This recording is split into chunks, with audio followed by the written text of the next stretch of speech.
Bueno, buenos días. Mi nombre es Silvana y mi compañero Brasley. El día de hoy les vamos a presentar el tema sobre amenorrea.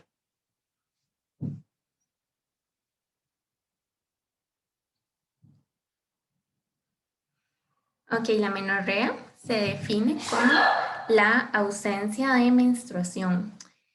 Puede ser de dos tipos, puede ser primaria o puede ser secundaria. Si es de forma primaria, nos referimos a que hay ausencia de menstruación a los 13 años, en ausencia de caracteres sexuales secundarios o hasta los 15 años si hay presencia de caracteres sexuales secundarios. Y cuando hablamos de amenorrea secundaria, nos referimos a una paciente que venía menstruando de forma normal pero que lleva más de 6 meses sin menstruación.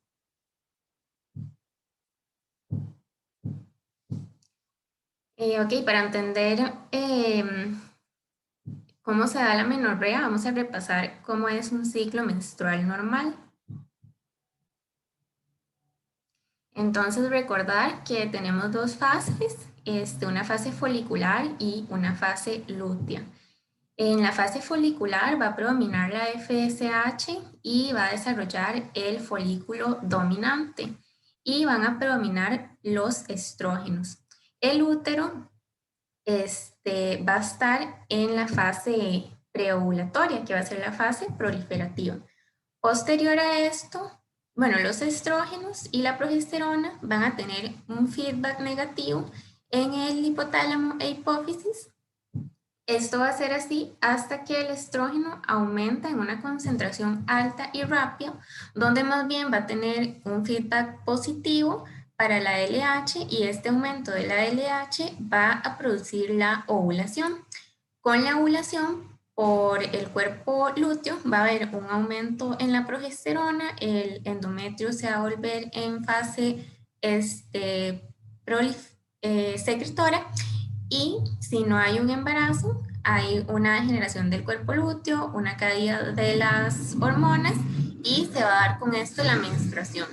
La menorrea se puede dar cuando hay alteraciones en este eje de hipotálamo, hipófisis, ovario y la causa sería más hormonal, pero también se puede dar por condiciones anatómicas como lo vamos a ver más adelante. En cuanto a la clasificación de la menorrea, se va a clasificar según la causa. Entonces, el eje hipotálamo-hipófisis puede ser normal y esto va a ser así cuando la causa es anatómica, como lo mencioné anteriormente, o en casos de un hipogonadismo eugonadotrópico. Esto quiere decir que no hay menstruación, pero las hormonas de la hipófisis son normales, están en valores normales. Puede ser lo que llaman un hipogonadismo hipergonadotrópico, que sería una falla ovárica por distintas razones. Entonces, al ovario no hacer un feedback, van a aumentar las hormonas de la hipófisis y por eso es que es hipergonadotrópico. La tercera forma es el hipogonadismo hipogonadotrópico, donde más bien la falla va a estar en hipotálamo o en hipófisis.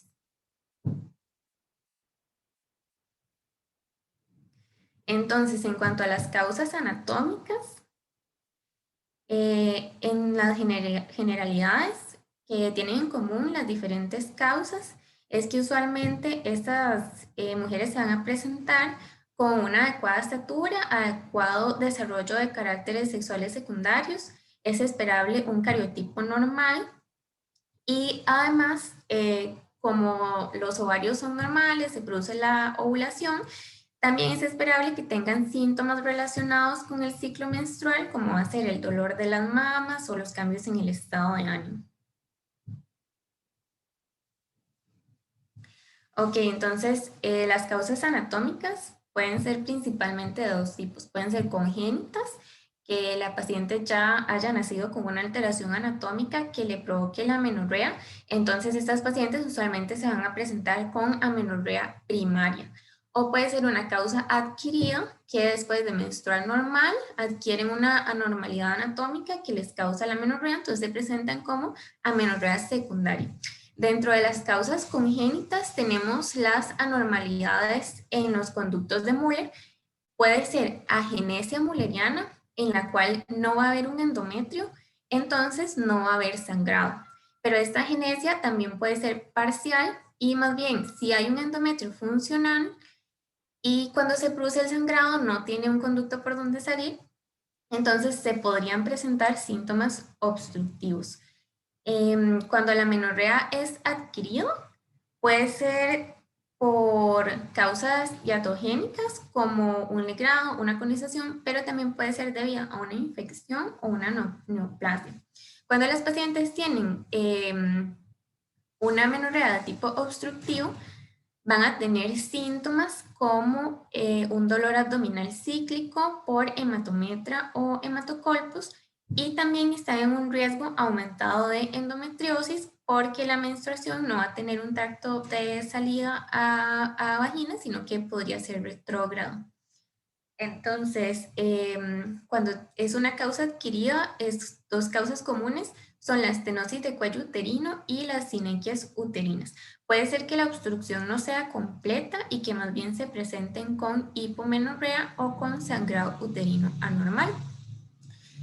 Cuando tenemos anomalías en los conductos de Müller, es importante descartar, bueno, se diagnostican con imágenes y en cuanto a su tratamiento, que lo vamos a ver más adelante, lo principal es la dilatación vaginal y es importante en estas pacientes descartar malformaciones, principalmente malformaciones renales. En el caso de que sea de tipo obstructivo, dentro de los estudios que se pueden hacer es la sonografía y la histeroscopía, que es tanto diagnóstica como tratamiento. Acá tenemos una imagen mostrando estos diferentes tipos de amenorrea de tipo de causa anatómica. Entonces tenemos agenesia de los conductos de Müller, que son todas las estructuras que se encuentran dentro de la línea punteada, van a provenir de estos conductos. Entonces estas estructuras podrían no estar en totalidad o podría ser una agenesia parcial y la paciente sí podría tener, por ejemplo, un endometrio que sangre, pero que no tenga tracto de salida. Em, También pueden ser el tabique vaginal transverso, que es una anomalía de las causas congénitas o un himen imperforado. Y dentro de las causas adquiridas están principalmente las adherencias uterinas y el conducto y la estenosis del conducto cervicuterino. Este es un ejemplo de lo que se ve con histeroscopía de, por ejemplo, las adherencias uterinas.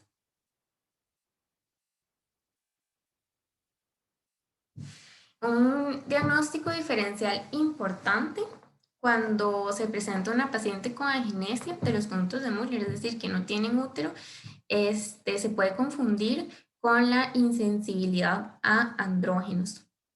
En cuanto a las diferencias con este síndrome de insensibilidad a andrógenos, es que estos pacientes van a ser de cariotipo 46XY y van a tener unos testículos funcionales en lugar de ovarios. Se pueden presentar ambos, bueno, con amenorrea primaria, con una vagina corta y ausencia de cervix. Estas van a ser las características que van a tener en común. En el caso de insensibilidad a los andrógenos, como estos pacientes sí tienen unos testículos funcionales y van a producir andrógenos, se da la aromatización periférica a estrógenos, por lo que podrían tener también un desarrollo mamario. Y por la insensibilidad a los andrógenos, a su vez van a tener una ausencia de vello púbico y axilar. Estos pacientes pues no van a tener útero porque durante el desarrollo embrionario van a tener producción de la hormona antimülleriana y se da en ellos un riesgo de gonadoblastoma de un 2%.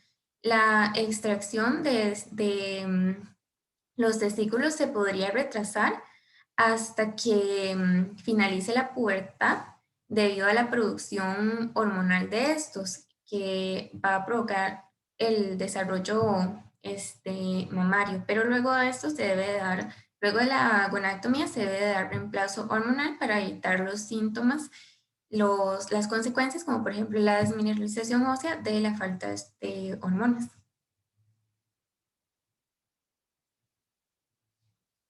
Entonces, dentro de la otra causa está el hipogonadismo hipergonadotrópico. Como vemos acá, la causa va a ser una falla ovárica, hipotálamo hipófisis va a estar funcionando bien y como los ovarios no hacen feedback, más bien van a estar aumentados la FSH y la LH. A esto también se le llama insuficiencia ovárica prematura o falla ovárica, que se define como la falla ovárica antes de los 40 años de edad y se diagnostica con la medición en 2 ocasiones distintas, separadas por al menos un mes, de una FSH mayor a 30 o 40. Dentro de las causas también pueden ser congénitas, que dentro de las congénitas una frecuente es la disgenesia gonadal y las causas también podrían ser adquiridas. Entonces, en la disgenesia gonadal se da cuando el ovario fetal es normal, pero los ovocitos van a sufrir una atresia acelerada. Este ovario va a ser sustituido por tejido fibroso y se va a convertir en un ovario no funcional. En el análisis cromosómico es importante descartar la presencia de un cromosoma Y por el riesgo de desarrollar un tumor maligno. Y también en estas pacientes la función ovárica puede ser fluctuante, entonces existe la posibilidad de que se dé una amenorrea secundaria.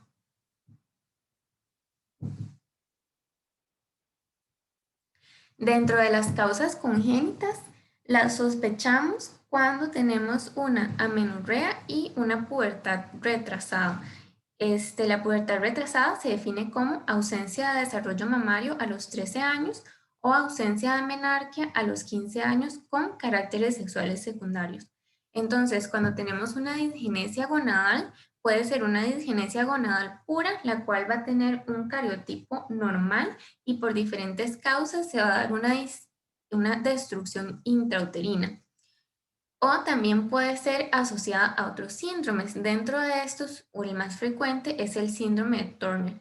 El síndrome de Turner es un 45X, pero este puede tener mosaicismo y podría tener la presencia también de un cromosoma Y.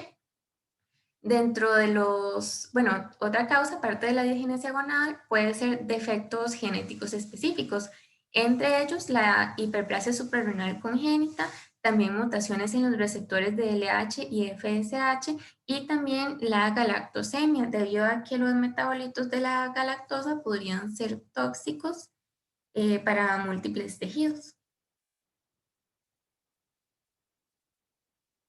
En cuanto a las anomalías adquiridas, tenemos varias, podrían ser infecciones y exposiciones ambientales, por ejemplo, la parotiditis, el tabaquismo, los pesticidas. También pueden ser causa de las enfermedades autoinmunes, em, como por ejemplo la enfermedad de pacientes con lupus o con enfermedad de Addison, artritis reumatoide, podrían tener esta falla ovárica y también la causa iatrogénica, que va a ser por cirugía, radioterapia o quimioterapia.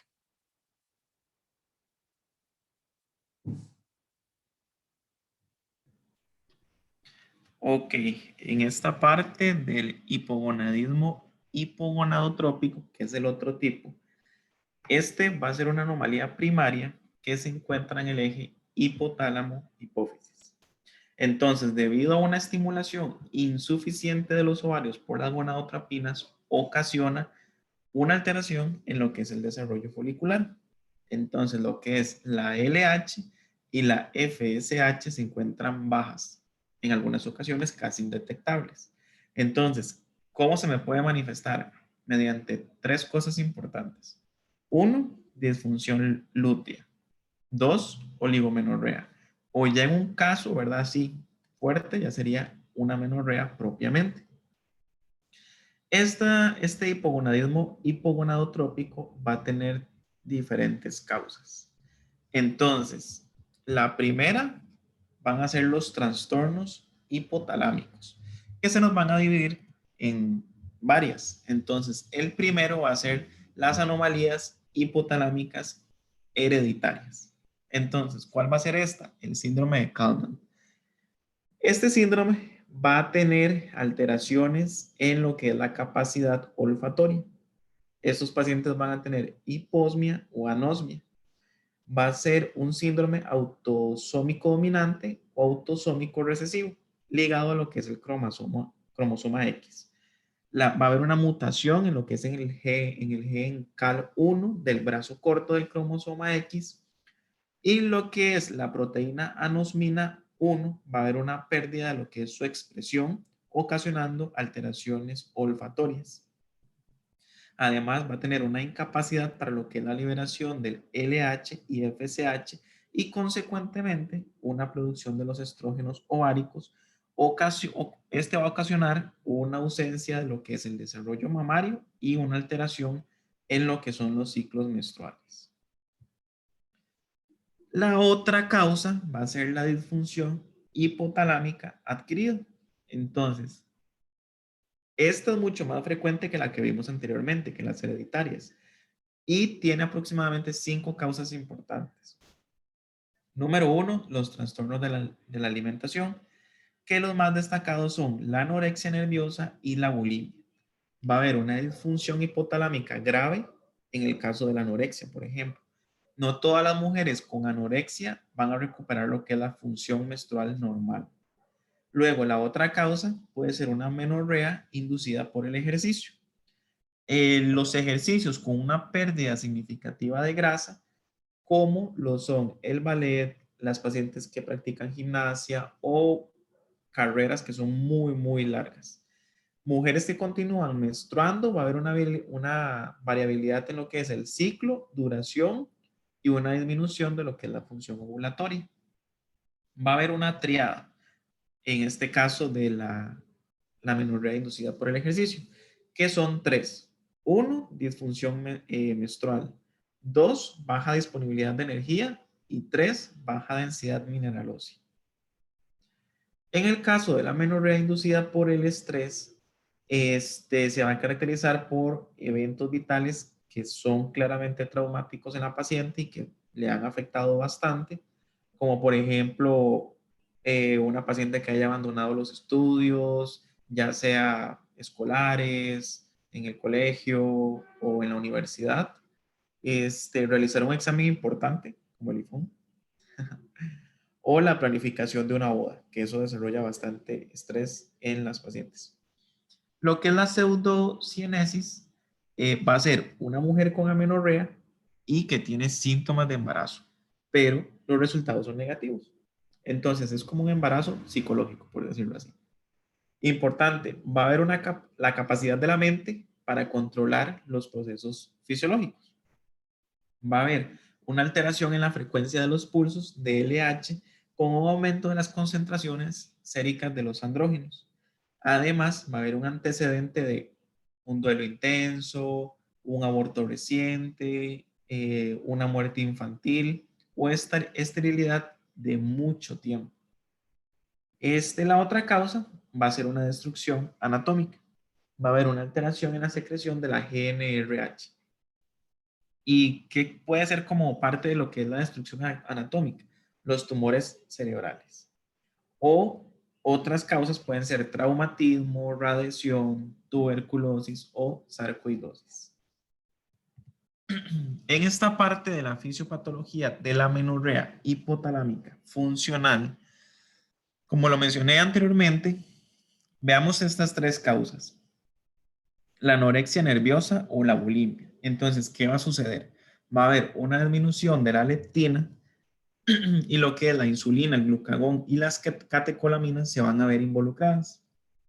Entonces, va a haber un aumento de lo que es el neuropéptido Y, ¿verdad? Y esto me va a desarrollar el hambre. Pero dentro de la otra causa, que es el estrés, vamos a tener un aumento de lo que es la hormona liberadora de corticotropina.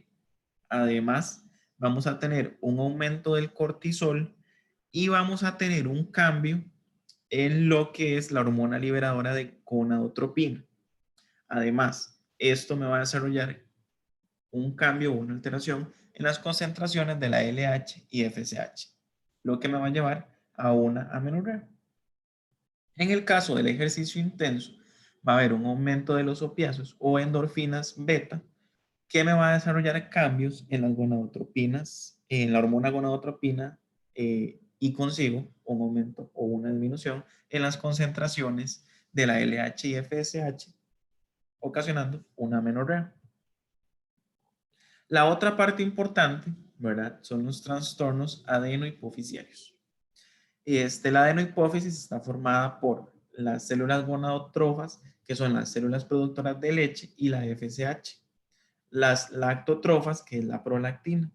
La tirotrofa, que son las hormonas estimulantes de la tiroides. Y las somatotrofas, que es la hormona del crecimiento. Entonces, tenemos dos partes importantes. Número uno, las anomalías hereditarias, que dentro de esta cabe destacar que es el síndrome de displasia septo-óptica, que es la mutación en el gen PROP1. Las mutaciones génicas que codifican la subunidad beta de lo que es la LH o la FSH pueden tener una alteración. Y el otro elemento importante va a ser la disfunción hipofisiaria adquirida. Vemos una diferencia de lo hereditario con lo adquirido. Entonces, la causa más frecuente de lo adquirido va a ser adenomas hipofisiarios, que secretan prolactina en este caso. Entonces, las concentraciones séricas elevadas de la prolactina mayor a 100 nanogramos por mililitro casi siempre se deben a masas hipofisiares y que es importante estudiarlas en las pacientes. Otra causa de hipogonadismo hipogonadotrópico son la nefropatía en etapa terminal, enfermedades hepáticas, lo que son los diferentes tipos de cáncer, lo que es el SIDA, y el síndrome de malabsorción. Cualquier síndrome de malabsorción puede desarrollar una alteración y manifestarse con amenorrea. Lo que corresponde a la amenorrea eugonadotrópica. Entonces, en este caso, lo que vamos a tener va a ser una amplitud y frecuencia de los pulsos de gonadotropinas alterados. Entonces, también vamos a tener como manifestación una alteración en lo que es la retroalimentación normal entre el ovario y el eje hipotálamo hipofisiario. La maduración normal de los ovocitos y la ovulación se ven completamente alterados y la paciente no va a menstruar. Las concentraciones de gonadotropinas van a ser normales. Se secretan estrógenos y tienen una anovulación crónica con presencia de estrógenos. Esto me va a desarrollar un contraste en las pacientes con insuficiencia ovárica o con insuficiencia hipotálamo hipofisiaria, en los cuales los estrógenos, o sea, a pesar de que hay una producción, van a estar muy bajos, muy, muy bajos. Entonces, dentro de este tipo de amenorrea, tenemos diferentes causas, ¿verdad? La número uno es el síndrome de ovario poliquístico, que es la causa más frecuente de anovulación crónica con presencia de estrógenos. Tenemos diferentes presentaciones, tres presentaciones importantes. La primera va a ser la amenorrea completa después de la anovulación, sin ovulación. Y va a haber un aumento de la progesterona, lo que favorece la menstruación. La segunda presentación va a ser una amenorrea por andrógenos que se elevan y causan una atrofia en el endometrio. Y la tercera presentación va a ser una hemorragia menstrual o intermenstrual intensa por estimulación sin oposición a lo que son los estrógenos sobre el endometrio. En este caso, las mujeres en ocasiones experimentan ciclos ovulatorios ocasionales, no son regulares, el ciclo de ellas no va a ser regulares, y ocurre menstruación normal por una supresión de la hormona o bien porque la paciente está embarazada, ¿verdad? La otra parte importante va a ser la hiperplasia suprarrenal congénita no clásica, que me simula mucho lo que es el síndrome de ovario poliquístico, pero va a haber un hiperandrogenismo y ciclos menstruales irregulares. O sea, es como que se parecen un poco, pero ya vamos a ver que hay cosas diferentes. En este caso, va a haber una mutación en el gen CYP21A2 que codifica la enzima 21-hidroxilasa. Las pacientes van a ser asintomáticas hasta la adrenarca, en el cual se requiere un incremento de los estrógenos a nivel ovárico. Van a ser incapaces de convertir estas pacientes lo que es la progesterona a cortisol y aldosterona. Y esto me va a provocar un aumento de los andrógenos. La otra presentación va a ser por medio de un tumor ovárico. Entonces la paciente va a tener una anovulación crónica con presencia de estrógenos en tumores ováricos productores, ya sea de estrógenos o de andrógenos. Y la última presentación va a ser por medio de una hiperprolactinemia o hipertiroidismo. Entonces, la hiperprolactinemia va a tener concentraciones de estrógenos que pueden estar levemente o ligeramente disminuidas. En la parte del hipotiroidismo, el ejemplo puede ser una tiroiditis de Hashimoto, que va a haber una disminución de la hormona tiroidea o que ocasiona un incremento compensador en lo que va a ser la secreción de la TSH. Esta misma me va a estimular a las células tirotrofas a hipofisarias para producir TSH. La TRH también se une a las células lactatrofas hipofisarias, lo cual me va a desarrollar un incremento en la secreción de la prolactina. Entonces, al unirse la TRH a esta hormona, por eso es que se estudia mucho lo que es la hiperprolactinemia y el hipotiroidismo, porque están un poco ligados. Lo que corresponde a la valoración o cómo vamos a estudiar a estos pacientes va a ser, número uno, por anamnesis. Entonces, vamos a estudiarlo por medio de las etapas puberales de lo que es Tanner y la menarca. Vamos a estudiar o cuestionar a la paciente acerca de cómo han sido sus intervalos de su ciclo, la duración y la cantidad de flujo. Además, si la paciente está pasando por algún trastorno alimenticio, por un factor estresante, o si es una paciente que cotidianamente hace mucho ejercicio, o además está sometida a un tratamiento contra el cáncer o cualquier otra enfermedad, como lo mencionamos anteriormente, ¿verdad? Que puede estar influyendo. Además, antecedentes quirúrgicos se centran en cirugías pélvicas previas, en especial lo que es el desarrollo intrauterino o la manipulación intrauterina previamente. El uso de antipsicóticos aumenta la prolactina, entonces siempre es importante, ¿verdad?, preguntarle a la paciente si toma algún tipo de antipsicóticos. La otra parte importante que corresponde a la exploración física, debemos de valorar o tomar en cuenta un IMC bajo, lo que es un IMC bajo más la erosión del esmalte dental más vómitos frecuentes, de fijo tengo que sospechar en un trastorno de la alimentación que debo de estudiar. El síndrome de Turner se me puede presentar con pacientes que tienen una talla muy bajo, un cuello alado y tórax hendido.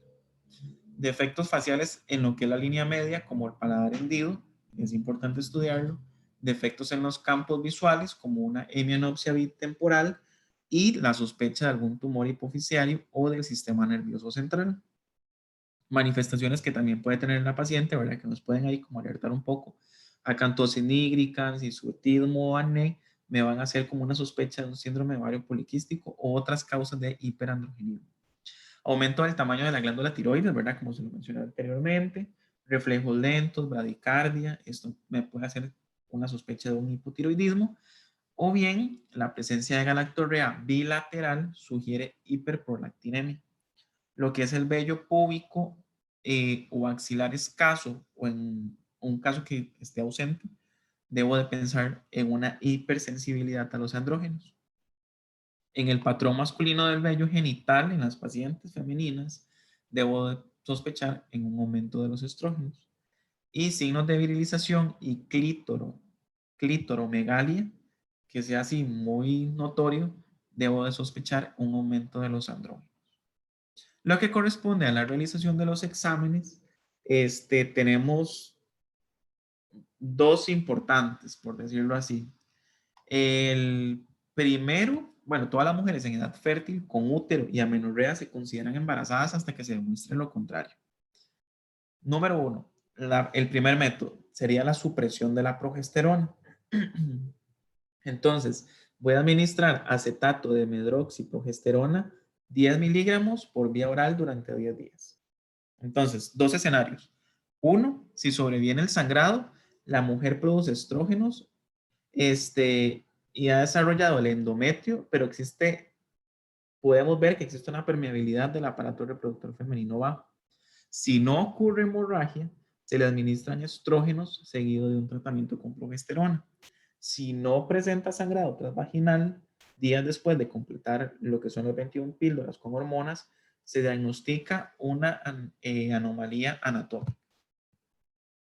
Y en la otra parte, ¿verdad? Bueno, ya vimos la parte de, número 1, con supresión de progesterona y los dos escenarios que pueden suceder. Y la otra sería con concentraciones séricas de hormonas. Entonces, bueno, acá les puse este cuadro que me gustó bastante.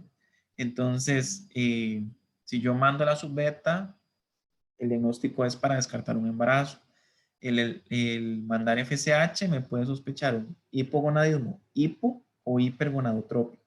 El estradiol es lo mismo. La prolactina para ver si la paciente está pasando por cuadros de hiperprolactinemia. La TSH, como lo vimos anteriormente, para descartar que la paciente esté sufriendo un hipotiroidismo. Y todas estas que tenemos acá, que podemos ver, que igual el cuadro va a estar en el resumen, me parecieron bastante importantes, entonces lo coloqué por acá.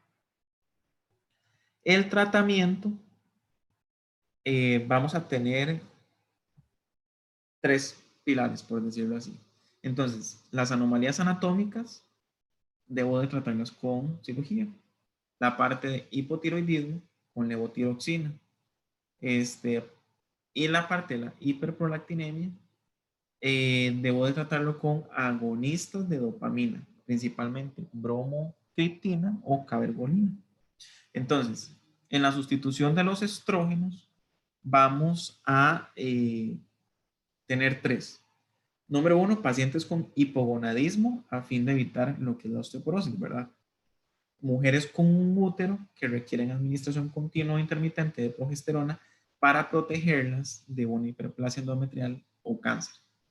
Y deportistas de alto rendimiento que no quieren alterar sus ejercicios podrían requerir tratamiento con estrógenos. En el caso del síndrome de ovario poliquístico, podemos manejarlo con una administración cíclica o constante con progesterona, dependiendo cómo se comporte la paciente o cómo vaya evolucionando. Podemos utilizar metformina, indicados en aquellas pacientes que son diabéticas tipo 2. En mujeres con hiperandrogenismo, podemos manejarlo con anticonceptivos orales, espironolactona o ambos. Siempre debemos de ver cómo se comporta la paciente y cómo va evolucionando. Lo que corresponde a la esterilidad, podemos manejar diferentes alternativas, pero esto siempre va a ser desarrollado por un especialista en medicina reproductiva. Alternativas como fecundación in vitro o otras. Mujeres con hipogonadismo hipogonadotrópico se derivan a un especialista en infertilidad para el tratamiento con gonadotropinas. Mujeres con un síndrome ovario poliquístico a menudo presentan ovulación después del tratamiento con citrato de clomifeno, un modulador selectivo, que es este de los receptores de estrógenos, a nivel de lo que es hipotálamo e hipófisis. No es eficaz en mujeres con hipogonadismo hipogonadotrópico. Eso es importante. Y lo que corresponde a la bibliografía, nosotros nos basamos en diferentes artículos que los colocamos por acá. Son 6 artículos en los que nos basamos para desarrollar esta presentación. Gracias.